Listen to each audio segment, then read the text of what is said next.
So I just finished watching Stranger Things Season 2, and I am excited as hell to talk about it. My overall verdict on the season is positive. It reintroduced all the characters from last season and did a superb job at it. It showed the characters in a healthy blend in both new and old situations and environments, giving it a both familiar and a fresh vibe. It brought back a lot of the style that we've come to love about the show. For example, the stylistic scene transitions that we've all come to love are back and more creative than ever.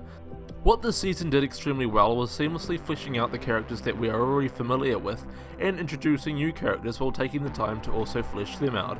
One character that we are reunited with is Chief Hopper, and if you've watched the first episode, you'll know that he has custody over Eleven's character. Yes, that's right, she's still alive. The father and daughter relationship between Eleven and Chief Hopper, believe it or not, is one of the season's strong suits. There was a moment on one of the last episodes which literally made me emotional. If you've watched the show, you'll know what I'm talking about.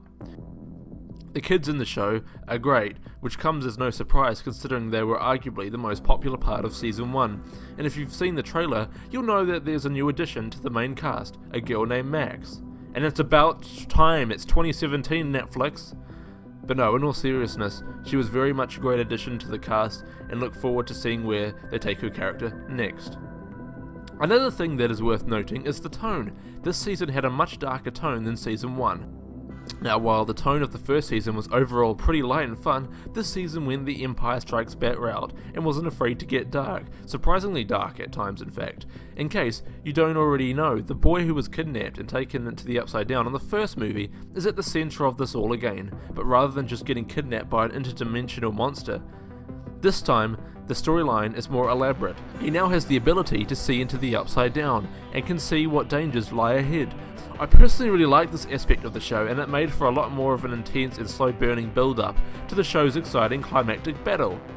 There's also a lot more blood and gore in this show than I was anticipating, which surprised me since the first one was pretty restrained. My only gripes with this season was the fact that they packed so many characters into it that certain lead characters, such as Mike, got pushed to the side.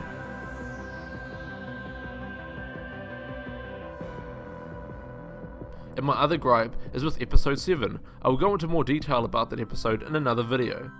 Another issue I had was that some of the things that happened in the episodes were completely inconsequential. A good example will be the moment where the character Jonathan goes against his mother's wishes and decides to allow his younger brother, Will, go trick-or-treating by himself.